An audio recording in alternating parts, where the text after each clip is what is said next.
अष्टमी जो है भगवान के चरणारविंद की शुश्रूषा है। तो या ये समझिए कि अनेक बार दर्शन करने पर भी उनको प्रतीत होता अभी दर्शन ही नहीं हुआ। आपकी देखें, आपकी श्याम सुंदर आए तो एक बार दर्शन करें। इन सब बातों से उत्कंठा प्रधान प्रेम जिनका है उन्हीं लोगों के लिए संदेश कहा गया। बाकी जो विश्रम्भक प्रधान प्रेम वालों को या अविवेक प्रधान प्रेम वालों को संदेश करने की आवश्यकता नहीं।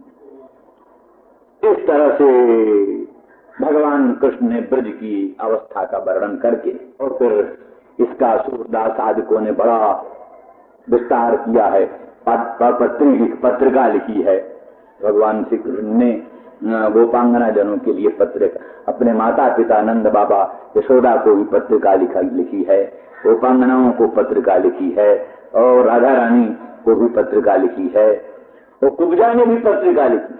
कुब्जा ने भी बुलाया उद्धव को, कहा उद्धव देखो हमारी ये पत्रिका ले जाओ, गोपांगनाओं को देना, राधा रानी को देना, ये सब क्यों रोज रोज उठकर सवेरे सवेरे हमको गाली देती। ये हमारा भी भाग्य है, हम कहाँ कुबड़ी थी कृष्ण कंठ का चंदन रगड़ती थी, क्या हमारी महिमा थी। तो जिन्होंने हम पर अनुग्रह किया, कृपा किया, क्या बात है, हम बिना काशी गए हमको काशी का स्नान हो गया, बिना परिश्रम किए, ये उनका अनुग्रह है, हम क्या करें। और फिर अंत में राधा रानी को कहा कि जो कुछ भी हो आखिर हम तुम्हारी दासी रहेंगे, तुम्हारी अनंत महिमा है, तुम्हारा अनंत सौंदर्य माधुर्य है, तुम्हारे सामने हम कुछ नहीं, हम तुम्हारी दासी हैं, आपकी कृपा हम पर होनी चाहिए। इस तरह से जो है सबको भी उनको भी लिखा है। और कई लोगों को कुछ और भी लिखा है, तुम लोगों ने श्याम सुंदर को बहुत कष्ट दिया है, बांधा है उनको कृष्ण को, और थोड़े थोड़े मक्खन के लिए, दही के लिए नाच नचाया है, क्या आप तुम किस मुंह से उनको जल्दी अपने पास बुलाना चाहती हो, इतना कष्ट सहन कर कैसे जाएंगे तुम्हारे यहाँ कृष्ण। ऐसी अनुकूल प्रतिकूल सब बातें कही। नंद बाबा क्या नाम बसदेव जी ने भी पत्रिका लिखी है और कहा कि आप बड़े धन्य धन्य हमारे दोनों पुत्र हैं, उनका आपने पालन किया है, पोषण किया है, रक्षण किया है, हम तुम्हारे बड़े कृतज्ञ हैं, तुम जरूर आओ यहाँ और दर्शन करो श्याम सुंदर का, बलराम का, और इनको भी भेजेंगे तुम्हारे यहाँ, कोई ऐसी बात नहीं है, आप किसी प्रकार का भेद न माने। उन्होंने भी ऐसा अवश्य लिखी है। तो इस प्रकार से अंत में वहाँ उन लोगों ने ये भी लिखा है कि थोड़ी सी भागवत की दृष्टि तो जरा बड़ी गंभीर है, भागवत की दृष्टि तो एक बड़ा उस ढंग की है। अब यहाँ तो उद्धव का बड़ा महत्व भगवान कृष्ण कहते हैं, सुखदेव जी बड़ा महत्व कहते हैं, प्रेष्ठम एकांतिनम भक्तम, ये सब उनके लिए विवरण दिया। लेकिन सूरदास जी कहते हैं कि वो कृष्ण भगवान कहते सखा को मिल गया हमारा, लेकिन ठीक सखा नहीं, इसको कृष्ण प्रेम नहीं, ये तो इसको ज्ञान का घमंड। तो बोलो जैसे काग का हंस की मैत्री संगत नहीं है, ऐसे इसकी हमारी मैत्री संगत नहीं। जो कुछ भी है ऐसे ही लिखा है उन्होंने। तो इसलिए ये तो इसको ज्ञान का बड़ा गुमान है, ये तो निराकार निर्विकार निर्गुण अनंत अखंड ब्रह्म की चर्चा करता है। परंतु ये क्या जाने ये जो ब्रज का जो मक्खन और रोटी खाने का स्वाद, इसको क्या मालूम। नंद बाबा और यशोदा के प्यार का इसको क्या परिज्ञान है। गोपांगनाओं के लोकोत्तर अनुराग को ये क्या समझ सकता है, ब्रज की अद्भुत महिमा को ये क्या समझ सकता है। शुष्क ज्ञान से केवल अखंड अनंत निर्विकार ब्रह्म, इसकी रूप नहीं, रेखा नहीं, जाति नहीं, वर्ण नहीं, कुल नहीं, ये ऐसी कोई चीज लिए हुए घूमता है। ये ब्रज का लोकोत्तर प्रेम है, उसके मर्म से ये अपरिचित है। तो इसलिए अच्छा इसको ब्रज भेज दें, इसके ज्ञान का घमंड सब खत्म हो जाए, ब्रज भेज दें तो ये सूर्य होकर आएगा, इसलिए वो ब्रज को भेज। और ब्रज को भेजते हुए फिर कुछ ब्रज की महिमा भी कहती, वो बीच बीच में उद्धव जी हंस पड़ते हैं। सूरदास के अनुसार बीच बीच में कृष्ण का प्रेम कथा सुन करके उद्धव जी हंस पड़ते हैं। तो भगवान को लग देखो ये कितना कुटिल है, ये ठीक नहीं है, ये जो है तो ऐसी बातें वो कहते हैं। तो फिर भी उस समय भी भगवान संदेश कहते, चिट्ठी लिखते हैं और नंदरानी को ये लिखते हैं कि मैया हमको यहाँ कोई मक्खन देने वाला, मक्खन रोटी देने वाला कोई, मक्खन रोटी याद आती मैया, मैया तुम जैसे कलयुग कराती थी वैसा यहाँ कोई कलयुग कराने वाला है। मैया ये वसुदेव देवकी कहते हैं कि तुम हमारे पुत्र, लेकिन वास्तव में हम उस पर विश्वास नहीं करते, हम तो तुम्हारे पुत्र, हम तो तुम्हारे पुत्र। ये लोग कहते हैं, हमको बहुत बहुत बहकाते हैं कि तुम हमारे पुत्र हो। कंस के भय से तुम्हारा पोषण पालन करने के लिए हमने तुमको नंदगृह में भेज दिया था, लेकिन हमको उस पर विश्वास नहीं आता।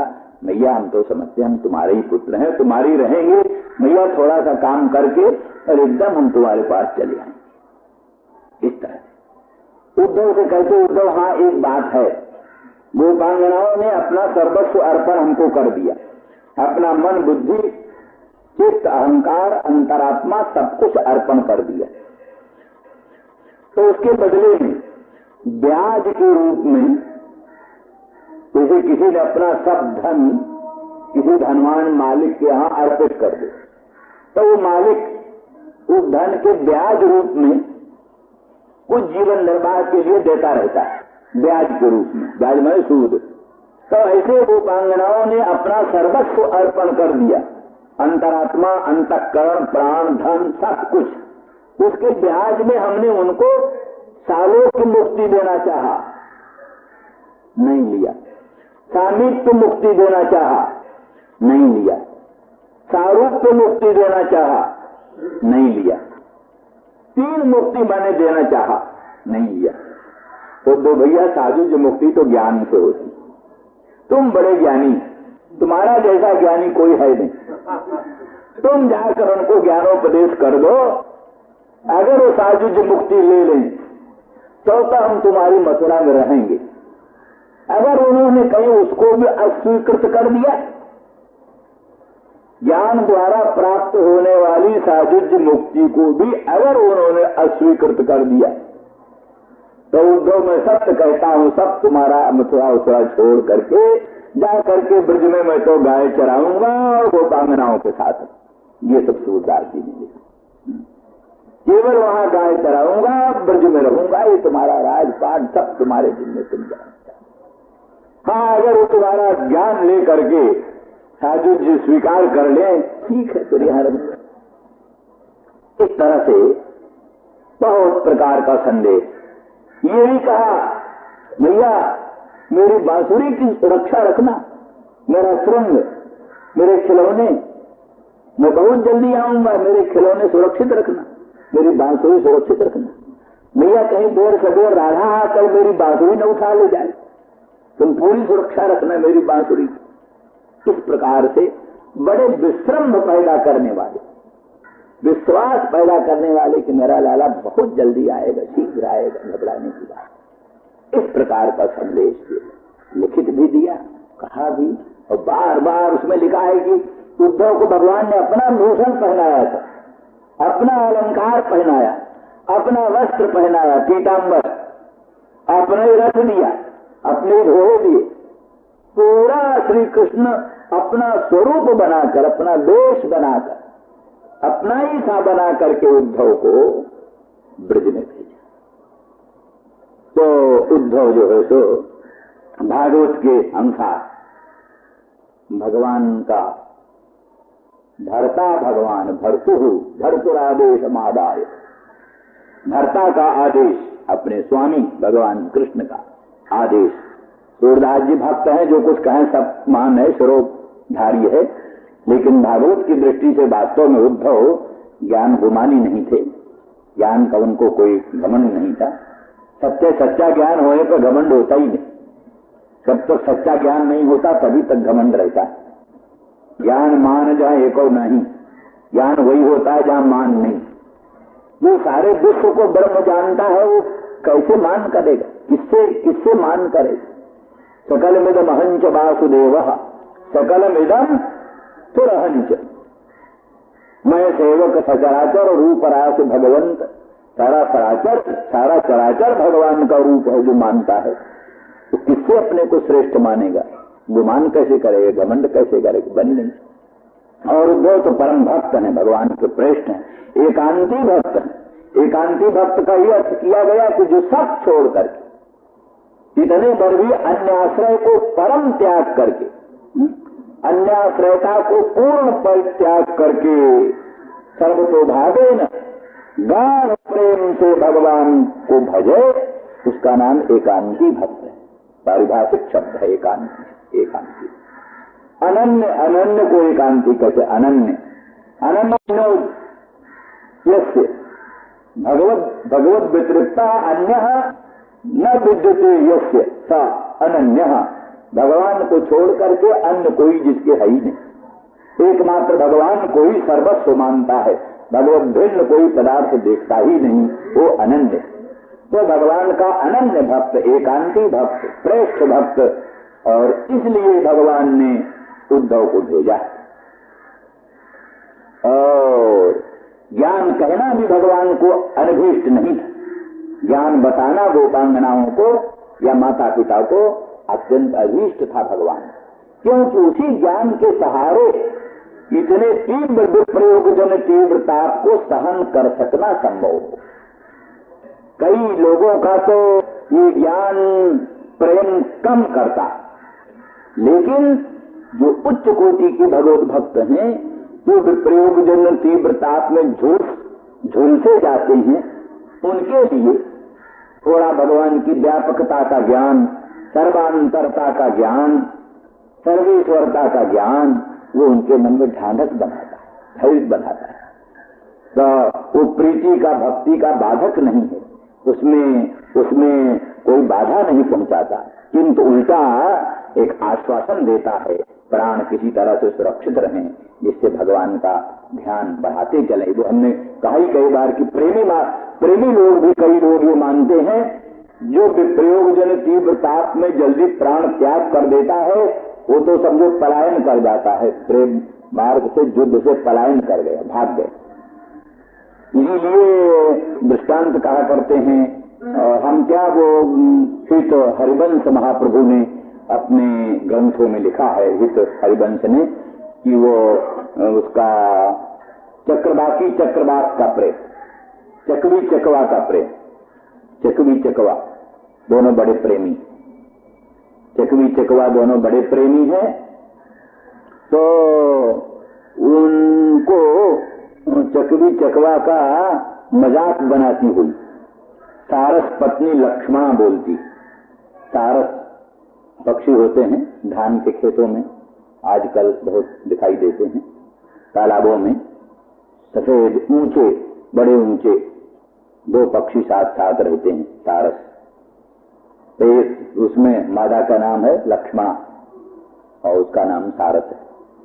तो सारस पत्नी लक्ष्मणा ने चक्रवाकी से कहा, चक्रवाकी तुम्हारा हृदय बड़ा कठोर है, भादों की अमावस्या की अंधियारी रात, बिजली चमक रही, दामिनी दमक रही, घनघोर घटा उमड़ रही, घन गर्जन मंद्र मंद्र हो रहा, और तुम अपने प्रियतम से विप्रयुक्त होकर के जीवित कैसे रहती हो? तुम्हारा हृदय वज्र के तुल्य है, इसीलिए फट नहीं जाता, नहीं तो ऐसे अवसर पर अपने प्रियतम से विप्रयुक्त होकर जीवित रहना असंभव है। तुम जीवित रहती हो, इसीलिए सिद्ध होता है तुम्हारा हृदय बड़ा कठोर है। तो चक्रवाकी ने कहा, हाँ सखी तुम ठीक कहती हो, हमारा हृदय जरूर बड़ा कठोर है, बड़ा कठोर हमारा हृदय है, किंतु सखी ऐसे प्रीतम के विप्रलम्बजन तीव्रता के पश्चात जो प्रीतम के सम्मिलन का सुख होता है, तुम उससे परिचित नहीं, तुम उसको जानती नहीं। विप्रयोगजन तीव्रता के पश्चात जो प्रीतम सम्मिलन का सुख है, तुम उससे अपरिचित, जानती नहीं, क्योंकि तुम्हारा तो जहां वियोग हुआ तहां तुम में से एक मर जाता है। लक्ष्मणा मर गई तो थोड़ी देर में सारस मर जाता है, सारस मर जाता है तो थोड़ी देर में लक्ष्मणा मर जाती। तो तुम तो विप्रलम्ब जन तीव्र ताप सहन ही नहीं कर सकते, मर जाते हो। तो इसलिए ताप के अनंतर होने वाले सम्मिलन के सुख को तुम कहा जाए। तो इसलिए सखी, इसलिए ही तो हरिवंश कहते हैं, वो तो कायर है, पलायन करके भाग गया। जो ताप सहने का मौका है, तो ताप सहने की हिम्मत न करके प्राण त्याग करके भग गए। लेकिन चक्रवाकी जो है उस ताप को सहने की हिम्मत दिखाती है और धैर्य से प्राणों को धारण करती है और मरण से भी कोट गुणित अधिक दारुण संताप का अनुभव करती हुई भी जीवित रहती है और विप्रलम्ब जन तीव्र ताप का अनुभव करती है। और राधा रानी याजकों का, बल्कि वल्लभ संप्रदाय में तो मुख्य रूप से तापानुभूति ही परम पुरुषार्थ, विप्रलम्ब की अनुभूति ही परम पुरुषार्थ। ताप भगवत वियोग में ताप का अनुभव करना वही सर्वोत्कृष्ट पुरुषार्थ, सर्वात्म भाव की प्राप्ति का वही मूल है। उनके अनुसार पूर्वराग और संप्रोग श्रृंगार ये दोनों उसी विप्रलम्ब की अनुभूति के साधन, विप्रलम्ब ताप के अनुभव का ये साधन है। क्योंकि जिसको छाया का सुख अनुभूत नहीं उसको घाम का ताप भी कहाँ मालूम पड़ता है। जो छाया के सुख को जानता है वही तीव्र आतप के संताप को जानता है, और जो तीव्र आतप के संताप को जानता है वही छाया के सुख को भी जानता है। जो आतप का संताप न जाने वो छाया का सुख नहीं जानता, जो छाया का सुख नहीं जानता वो आतप के संताप को भी नहीं जानता। इस दृष्टि से ये रासलीला या वेणु गीत लीला ये सब क्या नाम जुगल गीत तो क्या नाम विप्रलम्ब श्रृंगार। तो लेकिन ये वेणु गीत और वेणु गीत पूर्व राग है और राज पंचायत वही संभोग श्रृंगार है। तो इस सब का इतना ही मूल है कि विप्रलम्ब ताप के अनुभव की योग्यता हो जाए। विप्रलम्ब ताप के अनुभव की योग्यता के लिए ये सब भगवत सम्मिलन सुख है। और इसलिए अंत में इसी के द्वारा उनके अंतःकरण में, अंतरात्मा में, रोम रोम में भगवान विराजमान हो जाते हैं। फिर उसको भगवत भिन्न कोई वस्तु भाषित नहीं होती, इसलिए सर्वोत्तम पुरुषार्थ होता है। श्री राम जय जय राम। आयरतमारुह्य प्रजजौ नंद गोकुलम। इस तरह से भगवान श्री कृष्ण ने संदेश दिया तो बड़े आदर के साथ भर्तुः संदेशम आदान, भगवान कृष्ण को उद्धव वैसे तो खानदानीय थे, कृष्ण के पिता वसुदेव जी के भ्राता जो थे देवभाग, उन देवभाग के ही पुत्र उद्धव थे, इसलिए चचेरे भाइये। तो भी श्री कृष्ण के प्रति उनकी अनन्य भक्ति, श्री कृष्ण को ईश्वर मानकर, परमेश्वर मानकर उनमें वो भक्ति करते हैं, इसलिए उनको अपना भर्ता, स्वामी, मालिक मानते हैं। इसलिए भर्तुः संदेशम आदाय, भर्ता माने स्वामी श्री कृष्णचंद्र परमानंद कंद भगवान का संदेश बड़े आदर के साथ ग्रहण करके रथ मारुह्य प्रजजौ नंद गोकुलम, रथ पर आरूढ़ होकर के और नंद के गोकुल में गए। प्रजजौ नंद गोकुलम प्राप्तो नंद ब्रजम श्रीमान निम्लोचित विभावसौ। यद्यपि बहुत नजदीक है, दूर है मथुरा से गोकुल, समीप ही है, तो भी प्रेम के कारण उद्धव जी की गति, भगवान श्री कृष्ण का संदेश सुनते सुनते, गोपांगनाओं का महिमा सुनते सुनते, वहीं उद्धव के मन में गोपांगनाओं के प्रति प्रेम, ब्रज के प्रति प्रेम और श्री कृष्ण की भक्तजनों के प्रति परम अनुराग उत्पन्न हुआ था।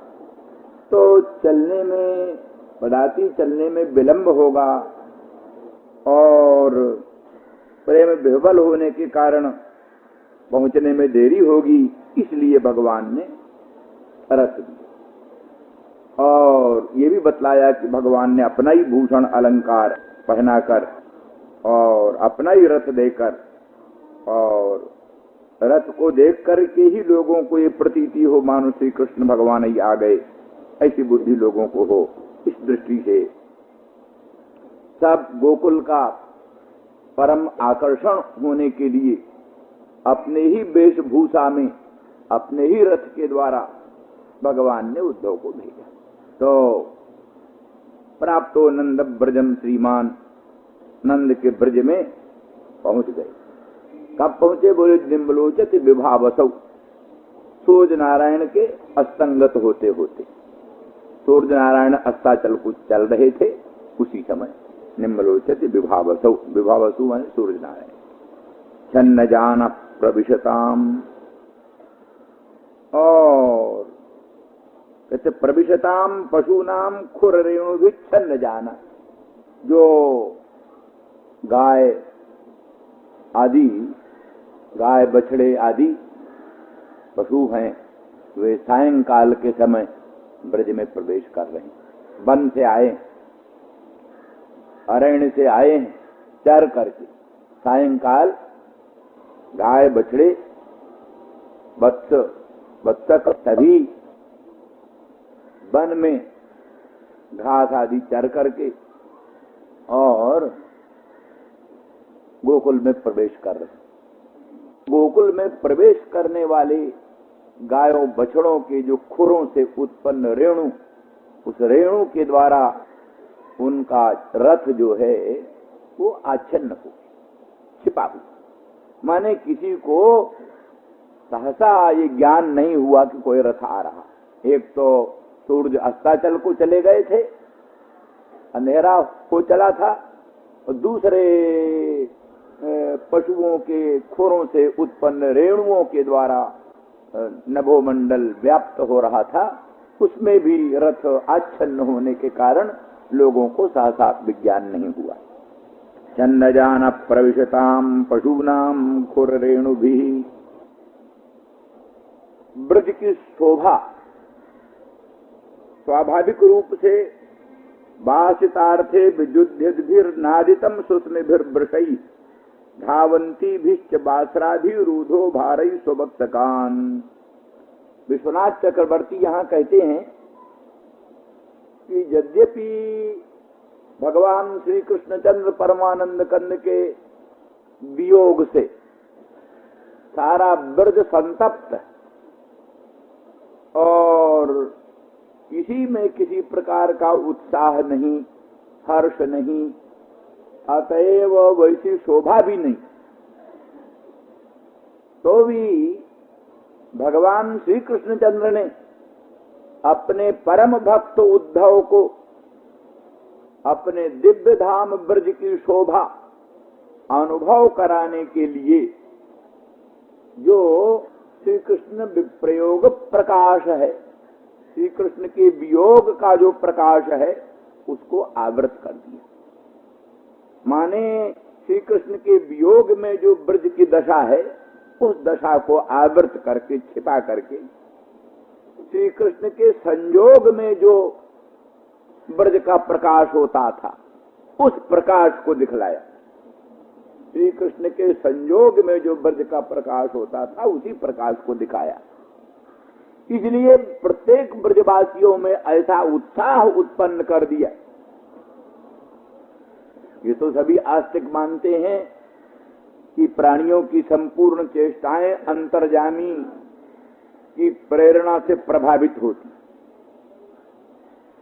संपूर्ण गतिविधि प्राणियों की अंतर्जामी की प्रेरणा से प्रभावित रहती है। तो ईश्वर सर्वभूतानां हृदयेर्जुन तिष्ठति ब्राह्मण सर्वभूतानि यंत्रारूढ़ानि मायया। गीता स्पष्ट करती है कि ईश्वर ही यंत्रारूढ़ के समान सभी प्राणियों को प्रेरणा दे करके विभिन्न कर्मों में प्रवृत्त करते हैं। एस एव साधु कर्म कारयत तम जमेभ्यो उन्नीशते, एस एव असाधु कर्म कारयत तम जमेभ्यो अधो निनीशते।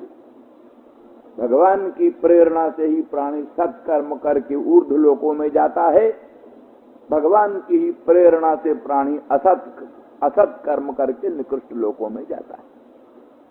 ये दूसरा शास्त्रार्थ है कि वो प्रेरणा प्राणियों के अपने स्वस्व कर्मानुकूल होती है। जैसे विद्यार्थी पढ़ने में प्रवृत्त होता है तब अध्यापक उसको पढ़ाता है, अगर विद्यार्थी पढ़े नहीं तो अध्यापक उसको क्या पढ़ावे। इसलिए देवदत्त को पढ़ाता है, ऐसा व्यवहार किया जाता है। इसलिए देवदत्त जगदत्त काष्ठम पाठयति नहीं बोल सकते। जगदत्त किसी काठ को पढ़ा रहे हैं ये नहीं बोला जा सकता। क्यों कि काष्ठ पठनानुकूल व्यापारवान नहीं है। देवदत्त तो पठनानुकूल व्यापारवान है, तो काष्ठ पठनानुकूल व्यापारवान नहीं है। इसलिए सक्रिय सच जब प्रईसो विषय सक्रिय का जो प्रईस है वही णिच का विषय हुआ करता है। इस दृष्टि से जो व्यापारवान है उसी में णिच प्रत्यय होता है, उसी से कार्य इत्यादि बनता है। तो एतावता अपने अपने पूर्व संस्कारों के अनुसार लोग तत्त कर्मों में प्रवृत्त होते हैं, तब भगवान प्रेरणा दे करके शक्तिशाली बना करके उनको उन कर्मों में लगाते। ये नहीं कि अकस्मात भगवान किसी से शुभ कर्म करा करके उत्कृष्ट लोकों में पहुंचाए दे, किसी से अशुभ कर्म करा कर किसी को निकृष्ट लोकों में पहुंचाए दे, ऐसा नहीं। इसलिए बादरायण ने इस पर विचार किया है, वैषम्य निर्घरण इतचे न सापेक्षत्वात्। अगर मनमानी ईश्वर शुभाशुभ कर्म कराए तो वैषम्य निर्घरण दोष आ जाएगा। भगवान क्यों किसी को शुभ कर्म करके उत्कृष्ट लोकों में पहुंचाते हैं, क्यों किसी को अशुभ कर्म करा करके निकृष्ट लोकों में पहुंचाते हैं, विषमता दोष भगवान में आरोपित हो जाएगा, निर्घृणता निर्दयता भगवान में आरोपित हो जाएगी। उन दोषों को दूर करने के लिए भगवान बादरायण व्यास अपने सूत्रों में लिखते हैं कि प्राणियों के कर्म की अपेक्षा करके ही भगवान प्राणियों को प्रेरणा करते हैं। इसलिए प्रयत्नापेक्षस्तु बेहतर प्रसिद्धा वैयर्थ्या दिव्या, ये भी सूत्र है। जीव के किए हुए प्रयत्न की अपेक्षा से ही जीव उसको तत्त कर्मों में भगवान जीव के किए हुए प्रयत्नों की अपेक्षा से ही भगवान उनको उन विभिन्न कर्मों में लगाते हैं। तभी शास्त्र विहित और शास्त्र निषिद्ध स्थिति की सफलता होगी, नहीं तो विधि निषेध व्यर्थ जाएगा। किसी आदमी के हाथ पांव हथकड़ी बेड़ी से जकड़े हुए हैं तो उसको कौन कहेगा तुम जल माने, तुम जल लाओ। जिसके हाथ पांव हथकड़ी बेड़ी से बंधे हुए हैं उसको कोई प्रेरणा कर नहीं सकता। प्रेरणा उसी को किया जा सकता है जो कर सकता न हो उसको प्रेरणा नहीं दी जा सकती।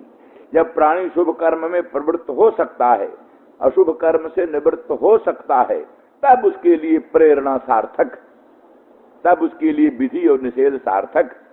अगर प्राणी स्वतंत्र ही नहीं है शुभाशुभ कर्म करने में, अशुभ कर्म से निवृत्त होने में स्वतंत्र नहीं, शुभ कर्म में प्रवृत्त होने में स्वतंत्र नहीं, तब उसके लिए ईश्वरीय विधि निषेध और राजकीय विधि निषेध भी, राजकीय कानून, राजकीय विधि निषेध भी उस पर लागू नहीं हो सकता और ईश्वरीय विधि निषेध भी उस पर लागू नहीं हो सकता। ये तभी लागू हो सकता है जब प्राणी स्वतंत्र हो।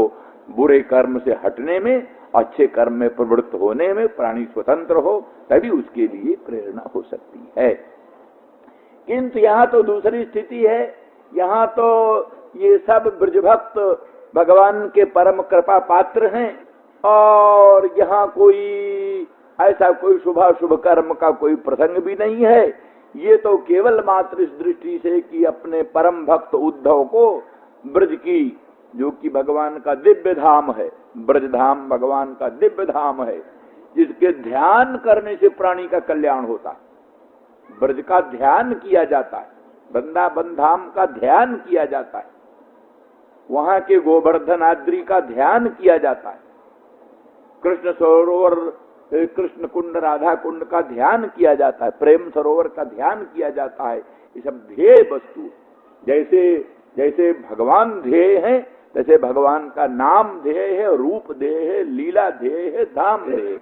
नाम रूप लीला धाम ये सब का सब भगवत स्वरूप है, इसलिए सब का सब ध्येय है। भगवान का ध्यान किया जाता है, भगवान के नाम का, रूप का, लीला का, धाम का, सब का ध्यान किया जाता है। तो पहले पहले उद्धव ब्रज जा रहे हैं, तो उद्धव को ब्रज का जो वास्तविक स्वरूप है, ब्रज की जो शोभा है, ब्रज की शोभा और ब्रज के वास्तविक स्वरूप को अनुभव कराना भगवान अपना उचित समझते हैं, कर्तव्य समझते हैं। इसलिए अपनी प्रेरणा से, अपनी मंगलमयी दिव्य लीला शक्ति के प्रभाव से कृष्ण वियोग का जो प्रकाश है ब्रज में, उसको आवृत कर दिया, ढक दिया। और कृष्ण के संयोग का जो प्रकाश है, कृष्ण के संयोग में जो ब्रज की रूपरेखा बनती थी, जो ब्रज का प्रकाश बनता था, वो प्रकाश दिखाया, वो प्रकाश दिखाया। उसी प्रकाश को देखते हुए क्या देखा कि वासितार्थे विजुध्यद्भिः नादितम सुष्मिभिर्वृषैः। ब्रज में बड़े बड़े साण, बड़े बड़े साण, गवेंद्र, वो गवेंद्र जो है मत्त गजेंद्र, बड़े बड़े मत्त गजेंद्र नाद कर रहे हैं, हुंकार करते हुए, जय जय आराव करते हुए, जय जय का आराव करते हुए मत्त गवेंद्र, जो कि वासितार्थे विजुध्यद्भिः, माने ऐसी ऐसी गायें जो कि माने संसार में तो मनुष्यों की प्रवृत्ति तो पशु से भी निकृष्ट है, उनके लिए कोई काल वाल का विचार नहीं होता, लेकिन पशुओं में तो विचार होता। तो जो गवेंद्र साण उसी गौ के पीछे पड़ता है जो गौ इसके योग्य, अर्थात ऋतु ऋतु काल वाली हो, ऋतुमती जो गाय हो, ऋतुमती गाय का ही अनुसरण करता है गवेंद्र, वही उसी को वासिता कहते, वासिता भोग योग्या वासिता। तो वासितार्थे विजुध्यद्भिः, उसके लिए साण लोग आपस में युद्ध करते, लड़ते, साण लोग आपस में युद्ध करते। ये सब जो है सो गौओं में, बछड़ों में, गवेंद्रों में ये सब शोभा की चीज होती है, आनंद की चीज होती है। तो वासितार्थे विजुध्यद्भिः मत्त गवेंद्र, वासिताओं के लिए, गौओं के लिए आपस में युद्ध कर रहे हैं। और धावंती भिश्च वास्त्राभिः, गौएं दौड़ रही हैं। कौन गौएं? वास्त्रा गौएं, माने जो कि क्या सद्य प्रसूता है, जो कि अभी जल्दी जो ब्याई हुई है, शीघ्र की ब्याई हुई जो गौएं हैं, वो गौएं अपने बछड़ों के लिए दौड़ रही हैं। बछड़ें जरा सा अलग होती हैं, आंख के ओट होती हैं, तो उनको ढूंढने के लिए गौएं दौड़ पड़ती हैं। और ऊधो भारैश्च, और उन गौओं का थन का भार खूब है, थन में दूध खूब भरा हुआ है, नवीन ब्याई हुई है, थन में खूब दूध भरा हुआ है। ऊधो भार से युक्त वो गौएं, खूब दूध देने वाली सद्य प्रसूता गौएं अपने बछड़ों के लिए दौड़ रही हैं। और बछड़े भी अपनी उन दूध पिलाने वाली माताओं को पाने के लिए उछल उछल कर उनके पास पहुंच रहे हैं। ऊधो भारई स्ववत्सकान इतस्ततो बिलंघद्भिर गोवत्सैर्मंडितम सितैहि, और गौओं के बछड़े इतस्तता बिलंघत भी उछल रहे हैं, छलांग मार रहे हैं। और वो सफेद सफेद सुंदर सित वर्ण के, सफेद वर्ण के सुंदर बछड़े, उन बछड़ों से वो ब्रज मंडित हो रहा, उन गौओं से, उन गवेंद्रों से, उन बछड़ों से वो ब्रज की शोभा आभा प्रभा बढ़ रही। ब्रज की शोभा तो गौओं से ही, गवेंद्रों से ही, बछड़ों से ही। जहां अब आजकल उतने सांड नहीं, उतने गायें नहीं, उतने बछड़े नहीं, तो अब शोभा उतनी नहीं दिखाई देती। इस समय चारों ओर ब्रज में गाय गाय, बड़ी उत्तम उत्तम गायें। गायें इतनी सुंदर होती हैं, किसी सौभाग्यशाली के यहाँ बढ़िया गायें होती हैं तो उनको देखकर मन प्रसन्न हो जाता है। बढ़िया हृष्ट पुष्ट प्रसन्न सांड, उनको देखकर मन प्रसन्न हो जाता है। उछलते कूदते हुए बछड़े, उनका तेज ऐसा होता है, उनको देखकर मन प्रसन्न हो जाता है।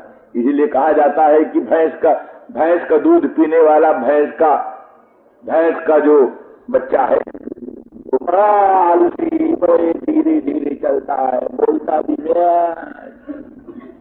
लेकिन गाय का बछड़ा, उसके दूध में चमत्कार है। वो दूध पी करके ऐसा उछलता है, थोड़े दिन का बछड़ा इतना उछलता है कि उसको पकड़ सकना मुश्किल होता है। इसीलिए कहा जाता है कि गाय का दूध पीने से हो जाता है, तेज आता है, स्फूर्ति आती है, बल आता है, विद्या बढ़ती है, बुद्धि बढ़ती है। और भैंस का दूध पीने से जैसे वो भैंस के बच्चे की हालत होती है, वैसे वो दूध पीने वाले की हालत होती है। इतस्ततो विलंघत बिर्गो बत्सैर्मंडितं सितैः और गोदोह शब्दाभिरवम् वेणूनाम निस्वनेन च। वो ब्रज जो है, ब्रज का विशेषण है, वो ब्रज मंडित है। उन बछड़ों द्वारा, उन दिव्य गवेंद्रों द्वारा और ऊर्ध्वभार से युक्त उन सद्य धेनुओं द्वारा, और वो ब्रज अत्यंत मंडित है, शोभित। और गो शब्दाभिरवम, गोदोह शब्दाभिरवम, गौ के दोहन का शब्द, गौ के दोहन का भी एक शब्द होता है। गौ के दोहने में जो शब्द होता है, दूध की धार गिरती है पात्र में, उसका एक शब्द होता है।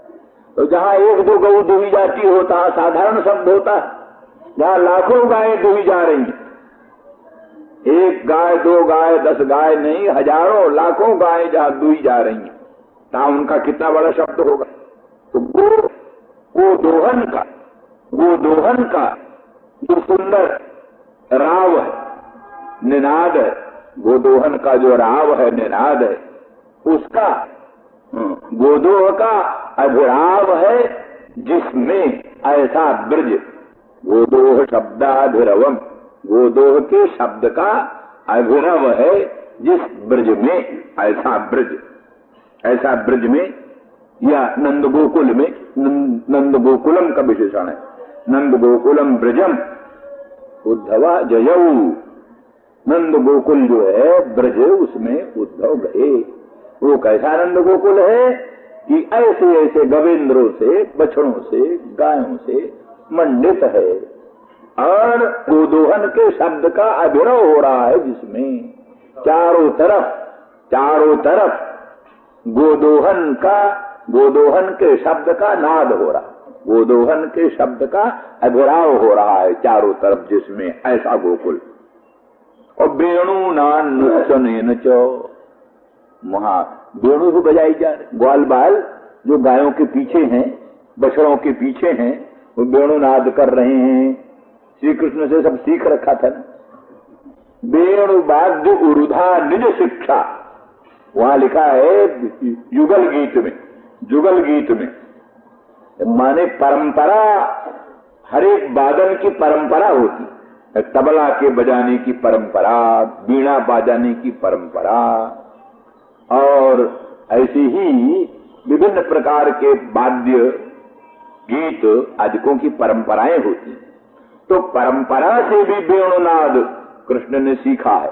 साथ ही निजी भी शिक्षा, निजी आविष्कार, कृष्ण के कुछ निजी आविष्कार थे वेणु में, वेणु वादन में कृष्ण के कुछ निजी आविष्कार थे। इसलिए कृष्ण का वेणुनाद सुन करके ब्रह्म, रुद्र, इंद्र आदि भी मोहित हो जाते थे। शक्र सर्व परमेष्ट पुरोगा कष्परन जजुर अनिश्चित तत्वा। शक्र माने इंद्र, सर्व माने शिव जी, और शक्र सर्व परमेष्ठी माने ब्रह्मा, ये सब शक्र सर्व परमेष्ठ पुरोगा, ये सब कृष्ण का वेणुनाद सुन करके मोहित हो जाते थे। अनिश्चित तत्व समझ में नहीं आता था क्या है, क्या अभिप्राय, क्या है, कौन सी मोहिनी है, कौन सा जादू है, कौन सा तंत्र इस वेणुनाद में है कि ब्रह्मा भी मोहित हो जाए, शिव भी मोहित हो जाए। गीत तो सुनाई पड़ता था गोपांगनाओं को, गीत और कोई सुनाई, उनको तो नादे नाद सुनाई पड़ता था। तो नाद का कोई अर्थ नहीं होता, नाद तो अव्यक्त होता, उसमें वर्ण अनभिव्यक्त होते, वर्ण स्फुट नहीं होते नाद में, किंतु गीत में अक्षर सुस्फुट होते हैं, उनका अर्थ विदित होता है। तो गोपांगनाओं को तो वेणु गीत पीयूष का रसास्वादन होता था और लोगों को वेणुनाद श्रवण करने को मिलता था जिसका कोई अर्थ व्यक्त नहीं होता था, इसलिए कुछ न समझ करके शक्र सर्व परमेष्ठी प्रवृत्ति भी मोहित होते थे, उसमें मोहित हो जाते थे। तो इसलिए उनसे ग्वाल बालों ने भी सब सीखा, ब्रज में सिखाया जाता है। ब्रज में लीला जो दिखाई जाती है उसमें श्री कृष्ण भी बहुत से ग्वालों से नाच सीखते थे, नाचना कैसा चाहिए, नाचना कैसा चाहिए वो सीखते थे। बड़े गोप जो है वो कृष्ण को नाचना सिखाते हैं, हर एक चीज सीखने की होती है, तो इसे नृत्य भी सिखाते थे। तो इसी तरह से दूसरे छोटे छोटे ग्वाल बाल श्री कृष्ण से सब कुछ सीखते थे। तो गोदोह शब्दाभिरवम गोकुलम, वेणु नाम निस्वने न मंडितम, वेणुओं के निनाद से भी गोकुल मंडित, विभिन्न लोग वेणु बजा रहे हैं, श्रृंग बजा रहे हैं, कोई वेणु बजा रहे हैं, उसके नाद से भी गोकुल मंडित है, शोभित है। गायंती भिश्च कर्माणि उपलक्षण है, मैंने कि बीड़ा वादन भी हो रहा, कहीं बीड़ा वादन हो रहा, कहीं पर क्या नाम है मुरज है, मृदंग है, आदि आदि के भी वाद्य हो रहे हैं। अभी ऐसा इसीलिए तो कहा वस्तुता तो कृष्ण में प्रयोग जन तीव्र ताप में संतप्त ब्रज में ये सब संभव नहीं, मुरझाया हुआ ब्रज, वहां की लताएं भी मुरझाई हुई, वहां के ग्वाल बाल भी गई, गायें भी मुरझाई हुई। श्री कृष्ण के भी प्रयोग जन तीव्र ताप में संतप्त थे, लेकिन श्री कृष्ण ने अपने परम भक्त उद्धव को ध्यान के लिए दिव्य अपने ब्रजधाम को अनुभव कराने के लिए प्रेरणा दे करके सब में उत्साह भर दिया।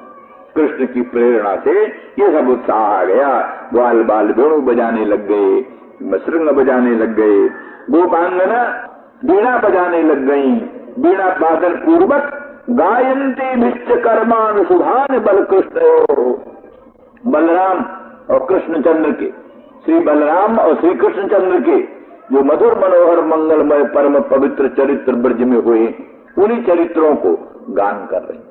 गोपांगनाथ को तो स्वभाव ही था, गायन तो गोपो जनितानुरागा श्री कृष्ण दामोदर माधवेति, वो तो भगवान के मंगलमय नाम को, भगवान के मंगलमय गुणगणों को निरंतर गाती रहती ही है। तो वीणा वादन पुरस्कार और राग रागिनी सब उनका अनुसरण करती हैं, वो राग रागिनी ढूंढती नहीं, राग रागिनी अनुसरण करती हैं उनका अपनी सफलता के लिए। इनके गीत में हम संयुक्त हो जाएं तो हमारी सफलता हो जाए, इस तरह से स्वभाव से वो जो कुछ भी बोलती। इसीलिए वो आनंद वृंदावन चंपू में कहा है कि ब्रजधाम के सारे वृक्ष कल्प वृक्ष हैं और सारी वहाँ की तरुणी साक्षात लक्ष्मी रूपा है, और वहाँ का साधारण भाषण भी संगीत है, साधारण भाषण भी संगीत है।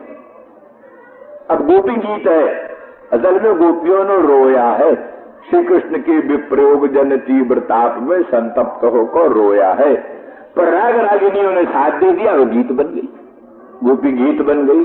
जयत तेधिकम जन्मना ब्रज शयत इंदिरा शश्वदत्री, ये सब जो गोपी गीत है।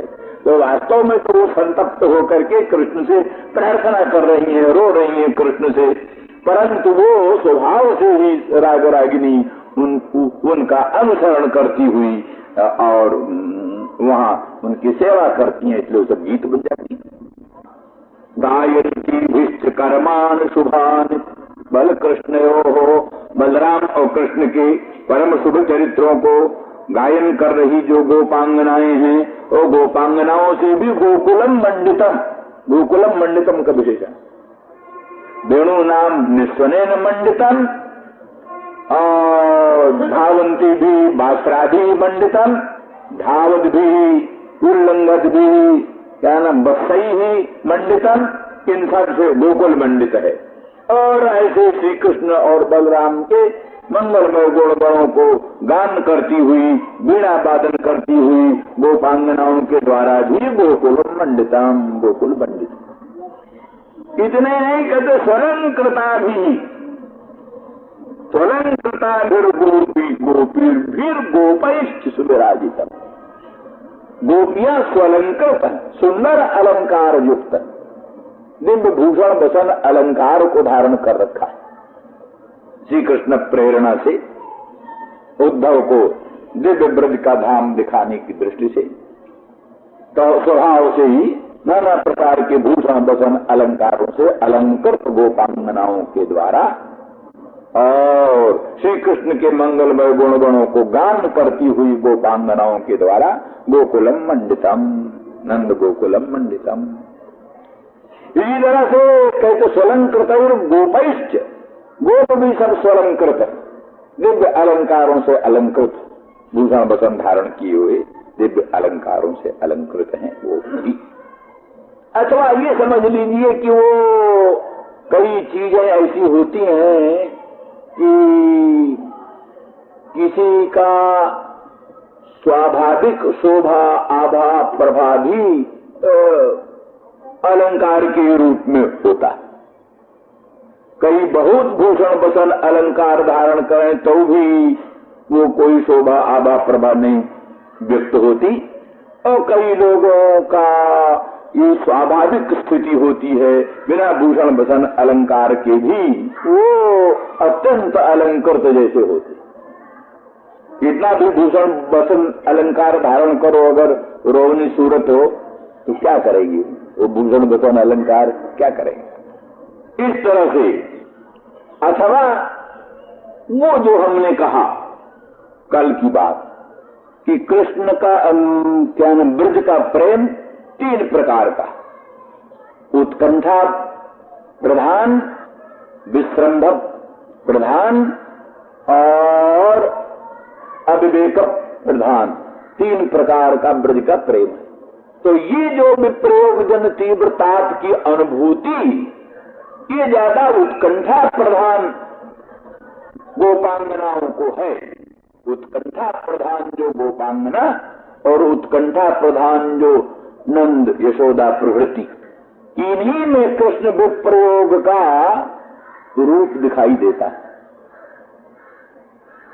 जो अद्भुत संताप, विरहजन्य संताप और एक प्रकार से सब प्रकार के भूषण वसन अलंकारों से रहित होकर और एक संताप की अनुभूति, दुख की अनुभूति प्रतिक्षण व्यक्त करना, ये इन लोगों उत्कंठा प्रधान, जिनको कि बताया कि श्री कृष्ण के दर्शन में भी श्री कृष्ण दर्शन में पूरा विश्वास नहीं होता। राधे मिले प्रतीत नावत, राधा अपने मदन मोहन श्याम सुंदर से मिल रही है तो भी उसको विश्वास नहीं होता कि हम मिल रहे हैं। उसको विश्वास होता हमको भ्रांति है, दिन रात चिंतन करती रहती है, इसीलिए हमको मालूम पड़ता है कि श्री कृष्ण मिले, वास्तव में मिले नहीं। हम अभागिन को कृष्ण का मिलना भाग्य में लिखा कहाँ, ये उनकी भावना थी। जैसे रंक चिंतामणि का पाना दुर्लभ समझता, रंक जो है चिंतामणि का पाना अपने लिए दुर्लभ समझता है, ऐसे राधा रानी श्री कृष्ण को पाना अपने लिए अति दुर्लभ समझता। जी कहते दुराप जन बरती, तो पहले ही जब कृष्ण मथुरा नहीं गए थे तभी बोल रही थी, दुराप जन बरतने रतिर पत्र पा भूयसी गुरुक्ति विषवर्षणैर्मतिरतीव दौस्तंगता वपु परवसम जनु परमिदंकुलीनान्वये न जीवते तथापि किम परम दुर्मरो यंजना। उस समय तो कृष्ण मथुरा नहीं गए थे, कृष्ण ब्रजई में थे, गोकुलई में थे, कृष्ण का दर्शन भी होता था, कृष्ण का सम्मिलन भी होता था, तो भी समझते दुराप जन बर्तने रतिर पत्र पा भूयसी। हमारी रति जो प्रीति अनुरक्ति जो है वो दुराप जन में है। जो कृष्ण हमारे लिए दुराप है, दुष्प्राप्य है, जैसे रंग को चिंतामणि दुराप है, ऐसे कृष्णचंद्र परमानंद कंद मदन मोहन हमारे लिए दुराप हैं। सखी क्या करे, दुराप जन बर्तनी रति, मेरे मन में जो रति है प्रीति है दुराप जन में है, दुर्लभ जन में है, जिसका दर्शन भी दुर्लभ है, उसमें विधाता ने प्रीति पैदा कर दिया। तो ऐसी परिस्थिति में उत्कंठा प्रधान जो गोपांगना हैं और उत्कंठा प्रधान जो नंद यशोदा आदि हैं, उनमें ही ताप के चिन्ह, विप्रयोग जन तीव्र ताप के चिन्ह भाषित होते हैं। लेकिन श्रीदामा प्रवृत्ति जो ग्वाल बाल है उनको तो विश्रम्भक प्रधान प्रेम है। वो तो समझते हैं प्रत्येक कृष्ण साथ ही रहते हैं, कृष्ण कभी हमसे अलग होते ही नहीं। हम वृंदावन धाम में रहते थे तो उन दिनों एक रानी वहां रहती थी, वहीं के कहीं की पास की थी, तो कथाओं में भी आती थी और रासलीलाओं में भी आती थी। तो एक दिन समय लेकर हमारे पास आई हमको, तो हमारी रासलीला की कथा होती थी, तो गोपांगनाओं के विरह का कुछ वर्णन आता था। तो वो उसने हमसे आकर कहा, महाराज ये आप क्या वर्णन करते हो? वो भगवान में सखा भाव मानती थी, भगवान को अपना सखा समझती थी कि कभी सखाओं से पृथक एक क्षण के लिए कृष्ण होते ही नहीं। सुबल श्रीदामा आदिकों से अलग एक क्षण के लिए भी कभी नहीं होते। तो इस तरह से ऐसे जो सख्य भाव वाले ग्वाल बाल हैं उनको विश्रम्भक प्रधान प्रेम है, उनका ऐसा सुदृढ़ विश्वास है कि कृष्ण हमको छोड़कर एक क्षण कहीं जाते ही नहीं। वृंदावनम परित्यज पाद में कन्न गच्छति, वृंदावन को छोड़ करके एक पग भी भगवान कृष्ण इधर उधर नहीं जाते। तो उनको कृष्ण भी प्रयोग ही नहीं, वो खूब भूषण भूषण अलंकार धारण करते हैं, खूब अपने आनंद से रहते हैं, उनको कोई कष्ट नहीं। एक भद्र तनु की कथा है पद्म पुराण में। भद्र तनु कोई था व्यक्ति, बड़ा सुंदर आकृति थी, बड़ी सुंदर आकृति थी, भव्य आकार था और कुछ अनाचार दुराचार भी था, अनाचार दुराचार भी उसमें था। परंतु किसी महापुरुष के संसर्ग से वो अनाचार दुराचार छोड़कर भगवान की उपासना में लग गया और थोड़े ही दिन में भगवान उसके पास आ गए। उसको भगवान ने दर्शन दे दिया थोड़ी दिन, और दर्शन लेकर के भगवान ने कहा, भैया हम तुमको अपना सखा बनाएंगे, मित्र बनाएंगे, तुम हमारे मित्र, हम तुम्हारे पास आएंगे। वो भद्र तनु के पास भगवान आया करते थे। भद्र तनु खेलावान कृष्ण उनके साथ क्रीड़ा करते थे।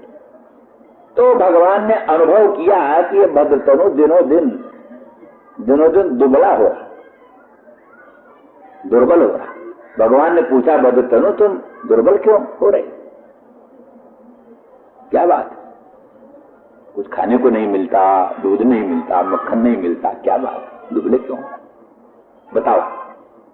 भद्र तनु टालता रहा। अंत में भगवान ने आग्रह कि नहीं बताओ, तो हमारे सखा हो, हम तुम्हारे सखा हैं, विश्रम के साथ सीधा सीधा बताओ क्या बात। भद्र तनु ने कहा, महाराज वास्तविक बात यह है कि मुझको इस बात का डर बना रहता है, कहीं मुझसे ऐसा कोई खराब काम न हो जाए कि भगवान अलग हो जाए हमसे, कहीं ये भगवान का जो दुर्लभ प्रसाद प्राप्त है, भगवान हमारे सखा हैं, भगवान के दर्शन का सौभाग्य, भगवान के साथ पीड़ा करने का सौभाग्य, अगर कुछ हमसे दुर्भाग्यवश कोई खराब काम बन गया तो फिर भगवान ये हमारा सौभाग्य मिट जाएगा, ये हमको डर रहता है। इसीलिए हमको चिंता से न भोजन अच्छा लगे, न पानी अच्छा लगे, न दूध अच्छा लगे, न मक्खन अच्छा लगे, कुछ नहीं अच्छा लगे। तो भगवान ने बद्धतनु से कहा, बद्धतनु तुम इसकी चिंता मत करो, हम जिससे एक बार मिल लेते हैं फिर उससे अलग नहीं। ये नहीं होता कि हम किसी से मिले और फिर अलग भी हो जाए, ऐसा नहीं। इसीलिए क्या है, गीता में भी है, भिन्न माम प्राप्त न निवर्तन्ते मद्भावमागता, जो माने भगवान को प्राप्त करके फिर प्राणी निवृत्त नहीं होता। ब्रह्मलोक जाकर के भी प्राणी लौट सकता है, इंद्रलोक जाकर के भी प्राणी का पतन हो सकता है, पर भगवान लोक जाकर के प्राणी का फिर पतन नहीं होता, पतन नहीं होता।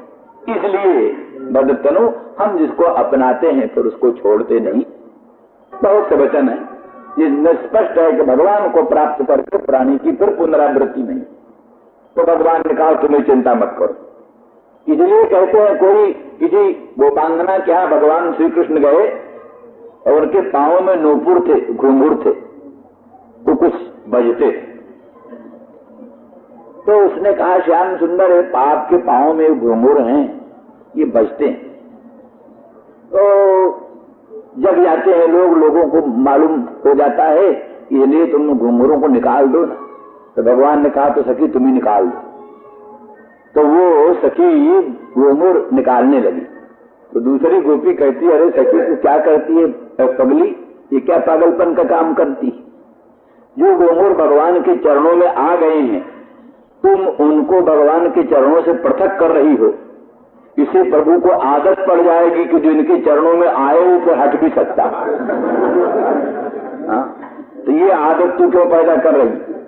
अभी तक तो ये नियम है, जो इनके चरणों में आता है इनसे पृथक नहीं होता। तू घुंघरू को स्वयं पृथक कर रही है, तो ऐसी परिस्थिति में तू भी फिर कभी पृथक की जा सकती है। इसलिए ये आदत मत पैदा कर, ये भूल मत कर कभी। तो इसलिए निश्चित है, तो ऐसे जो भक्त हैं विश्रम्भ प्रधान प्रेम वाले, इनकी दृष्टि में कभी भगवान का विप्रलंब होता ही नहीं। इसलिए प्रत्यक्ष भगवान कृष्ण का दर्शन करते हैं, संबोधन करते हैं, उनसे संबोधित होते हैं, आनंदमयी क्रीड़ा करते हैं। तो वही लोग स्वलंकृत हैं। और इस भाव की गोपांगना भी कितनी है? गोपांगना भी सब एक ही भाव की थोड़े ना, मातृभावना वाली कितनी गोपांगना है, कृष्ण को अपना लाडले लाल समझती है। ऐसे भी है बहुत सी गोपांगना भिन्न भिन्न भावना वाली है। तो वो जो इस प्रकार के सख्य भाव वाली गोपांगना या दूसरे भाव वाली गोपांगना, जिनका विश्रम्भ प्रधान प्रेम है, वही गोपांगना स्वलंकृत है, और वही गोप जो है क्या नाम स्वलंकृत है। इसलिए वही वीणा वादन पुरस्सर, वेणु वादन पुरस्सर ब्रज को अलंकृत कर रहे हैं, नंद गोकुल को अलंकृत कर रहे हैं।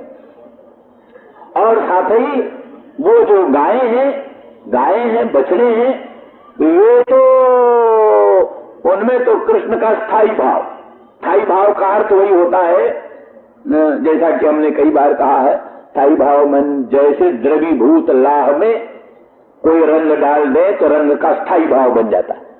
लाह पिघल जाए, पिघली हुई लाह में हल्दी का रंग डाल दे तो रंग जो है लाह के अणु परमाणु में फैल जाता है, स्थिर हो जाता है। तो स्थिर हो जाना यही स्थायी भाव। तो जिनका अंतःकरण द्रवीभूत हो गया, पूर्ण द्रवीभूत अंतःकरण में भगवान श्री कृष्ण का जो स्वरूप अंकित हुआ, जो लीलाएं अंकित हुई, जो भावनाएं अंकित हुई, वही स्थायी भाव। तो स्थायी भावापन्न जो भगवान की लीलाएं, भगवान के चरित्र, भगवान का स्वरूप, वो अडिग है, एक रस है। तो ऐसे जो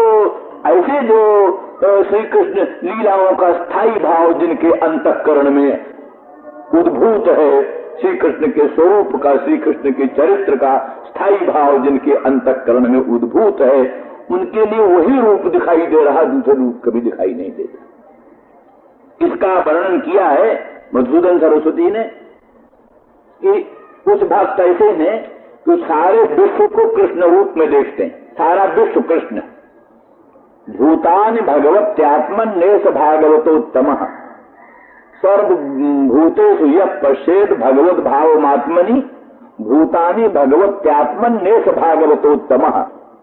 एकादश स्कंद। जो संपूर्ण भूतों को, संपूर्ण प्राणियों को भगवदात्मा में देखते हैं, भगवान की भगवत स्वरूप में संपूर्ण भूतों को देखते हैं और संपूर्ण भूतों में भगवत भाव को देखते हैं, तो ऐसे को भागवतोत्तम कहा। एक भागवत और एक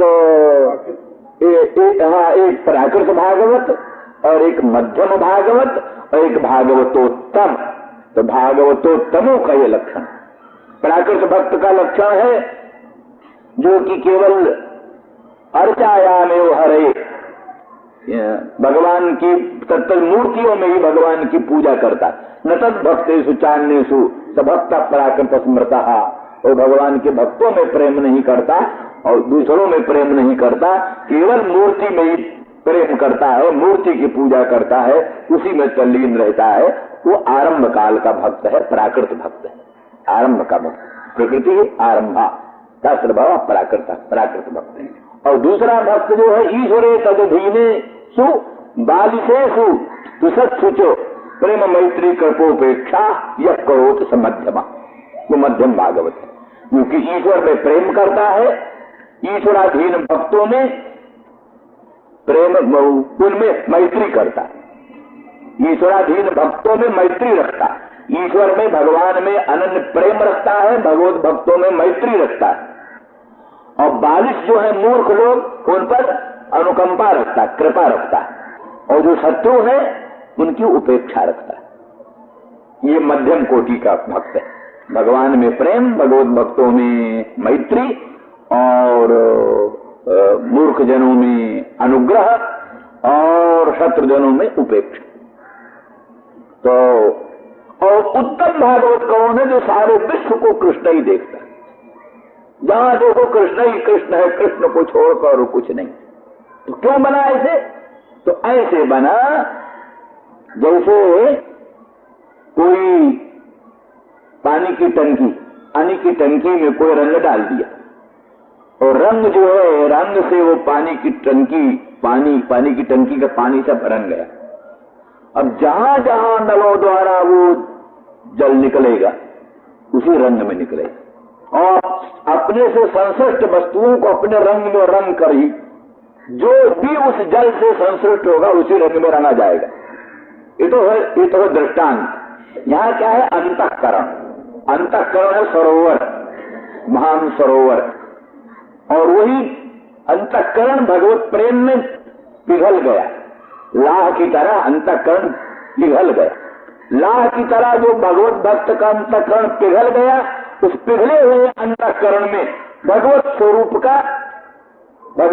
का प्रादुर्भाव हो गया। जैसे पिघली हुई लाह में हल्दी का रंग डाल दिया, जैसे पिघले हुए अंतःकरण में भगवान का रंग, भगवान का स्वरूप, भगवान का चरित्र, भगवान का गुण आविर्भूत हो गया। तो जैसे हल्दी का रंग पिघली हुई लाह में स्थिर हो जाता है, ऐसे ही भक्त के द्रवीभूत अंतःकरण में भगवान का चरित्र, भगवान की लीला, भगवान का स्वरूप, भगवान का नाम अंकित होकर के सुस्थिर हो जाता है। वही अंतःकरण कानों द्वारा निकलकर शब्द सुनता है, वही अंतःकरण आंखों द्वारा निकलकर रूप देखता है, वही अंतःकरण नासिका द्वारा निकलकर गंध ग्रहण करता है, वही अंतःकरण त्वक द्वारा बहिर्भूत होकर के स्पर्श को ग्रहण करता है। शब्द, स्पर्श, रूप, गंध का ग्रहण अंतःकरण ही से होता। केवल आंख नहीं रूप ग्रहण करती, केवल घ्राण नहीं गंध ग्रहण करती, किंतु घ्राण द्वारा प्रवृत्त गंधाकाराकारित वृत्ति, घ्राण द्वारा प्रवृत्त अंतःकरण की गंधाकाराकारित वृत्ति गंध को ग्रहण करती। नेत्र द्वारा निकली हुई अंतःकरण की रूपाकाराकारित वृत्ति रूप को ग्रहण करती।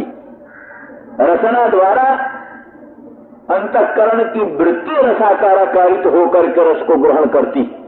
ये सिद्धांत है वेदांत का भी, सांख्य का भी, योग का भी, सबका यही सिद्धांत है। नैयायिक आदिकों का कुछ से भिन्न मत है। तो कहने का अभिप्राय ये, अब वो अंतःकरण जिसकी वृत्ति बन करके शब्द, स्पर्श, रूप, सुगंध को ग्रहण करती है, वो अंतःकरण कृष्ण रंग में रंगा गया।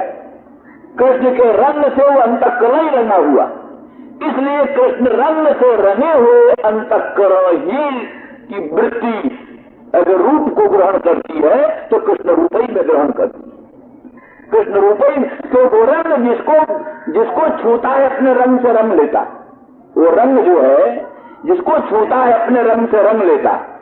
तो वृत्ति जो है भगवान के रंग से रंगे हुए अंतःकरण की वृत्ति जिसको छूती है उसको अपने रंग में रंग करके ही ग्रहण करती। इसका भी उदाहरण आप ले, जैसे बिजली में अगर लाल लट्टू आप लगा दोगे तो लाल लट्टू जिस वस्तु को प्रकाशित करेगा अपने रंग से रंग कर ही प्रकाशित करेगा। सारे कपड़े, मकान के सारे कपड़े लाल लाल दिखाई दे। हरा लट्टू होगा तो हरे लट्टू के संसर्ग से बिजली का प्रकाश हरा होकर के हर एक वस्तुओं को हरा बना करके ही प्रकाशन करेगा। तो जैसे ये दृष्टांत है, उसी तरह से भगवान के रंग से, भगवान के चरित्र से, भगवान के गुण से रंगा हुआ जो अंतःकरण, उस अंतःकरण की वृत्ति चक्षु द्वारा निकल करके रूप को ग्रहण करती हुई अपने रंग से रंग करके रूप को ग्रहण करेगी। इसलिए उस भक्त का, वो भक्त के नेत्र दुनिया में जो रूप देखेंगे श्याम ही रूप देखेंगे। दूसरा रूप गोपांगना कहती सखी हो श्याम रंग रंगी, सखी मैं श्याम रंग से रंगी हूँ, इसलिए दुनिया की सब चीजें हमको श्याम ही श्याम दिखाई देती है। मालूम पड़ता है पीला रंग, सफेद रंग नाम की कोई चीज दुनिया में होती नहीं। उनको सिवा श्याम रंग के दूसरा रंग ही नहीं दिखता। क्या मतलब है? उनका अंतःकरण श्याम रंग से रंगा हुआ, श्याम रंग से रंगे हुए अंतःकरण की वृत्ति निकलकर जिस रूप को ग्रहण करती है श्याम रंग में रंग करके ही उसको प्रकाशित करती है। इसी तरह से उनका अंतःकरण कृष्णचंद्र के मुखचंद्र की सुमधुर अधर सुधा रस के अनुभव से रंगा हुआ। अंतःकरण में श्री कृष्ण के अधरामृत की अभिव्यक्ति, श्री कृष्ण के मुखचंद्र के सुमधुर अधर सुधा रस का उन्होंने आस्वादन किया। तो अंतःकरण भी श्री कृष्णचंद्र के मुखचंद्र की सुमधुर अधर सुधा रस से भाषित है। तो वो अंतःकरण जिसमें रस को ग्रहण करता है, किसी पदार्थ के रस को ग्रहण करता है, तो कृष्ण के सुमधुर मुखचंद्र के अधर सुधा रस के रूप ही में ग्रहण कर, हर एक रस को कृष्णचंद्र के मुखचंद्र का सुमधुर अधर सुधा रस ही समझता, हर एक रूप को श्री कृष्णचंद्र का रूप ही समझता, हर एक शब्द को श्री कृष्ण के वेणु गीत पीयूष रस से बासित अंतःकरण से आविर्भूत जो श्रोत्रजन्य शब्दाकाराकारित वृत्ति उस शब्द को अपने रंग में रंग कर ही ग्रहण करती है। इसलिए वो शब्द भी वेणु नाद के रूप में ही भाषित होता। इसलिए ऐसे भक्तों को वेणुनाद के रूप में ही सब शब्द सुनाई देते हैं। भगवान के मुखचंद्र के सुमधुर अधर सुधारस के रूप में ही दुनिया के सब रस भाषित होते हैं। भगवान के पादार बिंद के सौगंध्यामृत से भावित अंतःकरण की गंधाकाराकारित वृत्ति हरे गंध को कृष्णचंद्र के पादार बिंद के सौगंध के रूप में ही ग्रहण।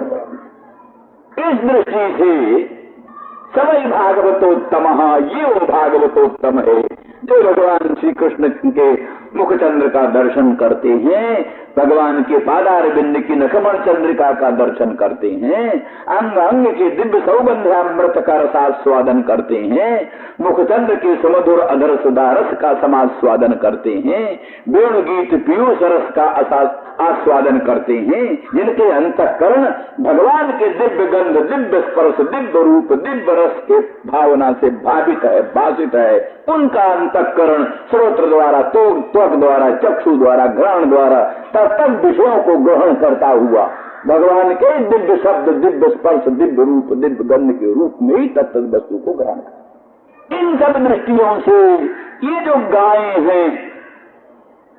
गायें हैं और बछड़े हैं, इनमें कृष्ण का रंग, कृष्ण का रूप, कृष्ण का रस पूरी तरह से भावित हो गए। गावश्च कृष्ण मुख निर्गत वेणुगीत, गावश्च कृष्ण मुख निर्गत वेणुगीत पीयूष मुत्तभित कर्ण पुटेन पिबन्त्य, शावास्मृतस्तनपय कवलास्मतस्थुर गोविंदमात्मन दृशाश्रु कलास प्रशंत्य। ये है वेणु गीत का, वेणु गीत का पद है। तो कहते गावश्च कृष्ण मुख निर्गत गीत पीयूष मुत्तभित कर्ण पुटेन पिबन्त्य। गायें जो हैं भगवान कृष्णचंद्र के मुख चंद्र से निर्गत जो वेणु गीत पीयूष उसी को पी रही। काय से पी रहे? वो कर्ण पुटेन, कान के दोने से। उनका कान है दोना, जैसे कोई दोना में रस पीता है, चषक में पान पात्र में, या फुट कहते हैं दोना को, पुट। श्री कृष्ण मक्खन मांगते थे, दही मांगते थे गोपांगनाओं से, तो गोपांगना कहते श्याम सुंदर काय में लोगे, हम दही देने को तैयार, काय में लोगे? तो वो कदम्ब वृक्ष है, कदम्ब ने भगवान को दोना दिया। आज भी हमने कदम्ब वृंदावन धाम के नंदगांव के कदम्बों में, उद्धव क्यार के कदम्बों में, और क्या नाम है कामबन के जो कदम्ब हैं उन कदम्बों में दोना पत्तों को हम वृक्षों में दोना लिखे देखे, वृक्षों में पत्तों के स्थान में दोने लगे। दोने क्या कहा? दोना, बिल्कुल दोना। तो उन वृक्षों ने दोना दिया, उसी दोना को लेकर कृष्ण ने उसी में वो दही लिया गोपांगनाओं का। तो पुट के द्वारा दोना के द्वारा रस पिया जाता। तो गायें अमृत पी रही। कौन अमृत? कृष्णचंद्र परमानंद कंद के मुख चंद्र से निर्गत वेणुगीत पीयूष, वेणुगीतामृत। तो कृष्णचंद्र के मुख चंद्र से निर्गत जो वेणुगीतामृत, वेणुगीत पीयूष, उसको पीने के लिए पात्र कौन? बड़े कर्ण पुटेन, कर्ण ही पुट, उनके कान ही दोना। वो भी उत्तभित खड़ा कर दिया है, कहीं अगर टेढ़ा हो जाएगा दोना तो रस गिर जाएगा, दोना टेढ़ा हो जाएगा तो कहीं रस गिर जाएगा। इसीलिए मानो कान को खड़ा कर, ताकि दोना खड़ा रहे, कोई उसमें से रस गिरने न पाए। इसलिए उत्तभित कर्ण, उत्तभित माने खड़े किए हुए जो कान, उत्तभित कर्ण पुटई पिबन्त्य। गावश्च कृष्ण मुख निर्गत वेणुगीत पीयूष मुत्तभित कर्ण पुटई पिबन्त्या।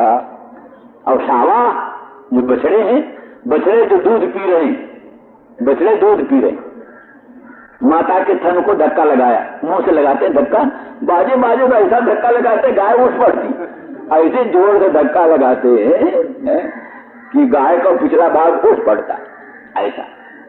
तो जहां थन में धक्का लगाया मुंह का, तो दूध की धार थन से निकलने लगी। इतने में कृष्ण की बंसी बजी, कृष्ण के बंसी के वो लोकोत्तर गीतामृत का रसास्वादन करके बछड़े दूध पीना भूल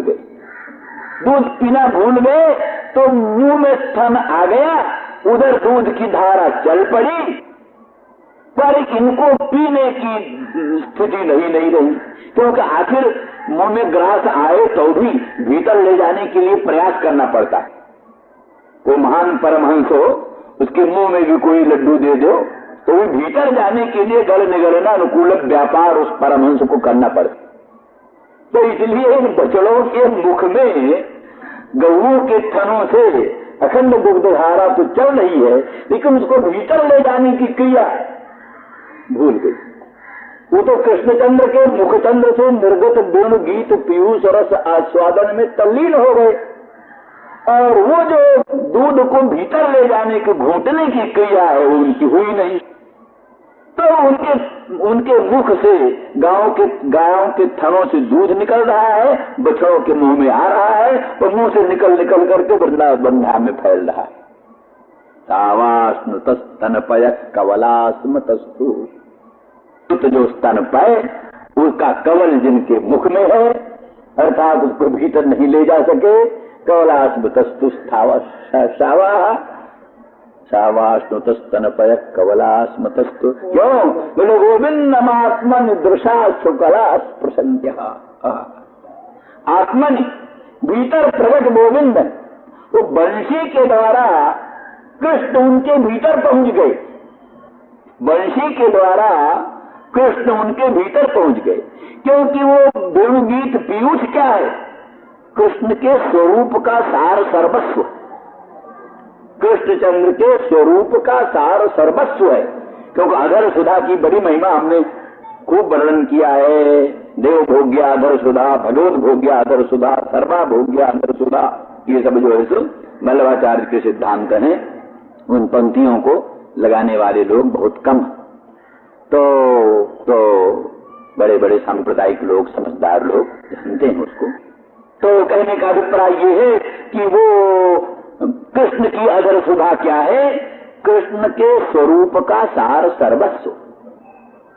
इसीलिए इतवेणुरवम राजन, इतवेणुरवम राजन।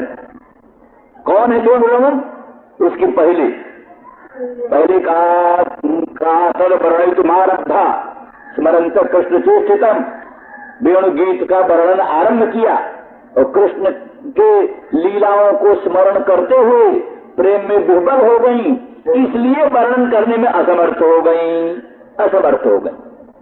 उस बीच में कृष्ण के रूप का वर्णन वर्णा पीडम नट बरबपु कर्णयो कर्णिकारम विभ्रत बासक कनक कपिशम वैजयंती च मालाम, ये कहकर बोले इत वेणुरवम राज, ये वेणुरव। तो अर्थात ये जो कृष्ण का स्वरूप है, ललित त्रिभंग भगवान कृष्णचंद्र परमानंद कंद का उद्बुद्ध उभयविद संप्रयोगात्मक विप्रयोगात्मक श्रृंगार रस सार सर्वस्व जो भगवान कृष्ण का स्वरूप है, ये कृष्ण का स्वरूप ही वेणुगीत, वेणुरव। तो वही बछड़ों के और गायों के अंतःकरण में सन्निविष्ट है। तो आत्मनि अंतःकरणे मनसि कृष्णम, भीतर गोविंद भगवान अंतःकरण में प्रविष्ट है, उनको अनुभव कर रहे हैं। और दृष्टि से भी गोविंद को निहार रही है और हृदय में भी गोविंद को निहार रही है। अश्रुकला, आंखों में आनंद के आंसू भर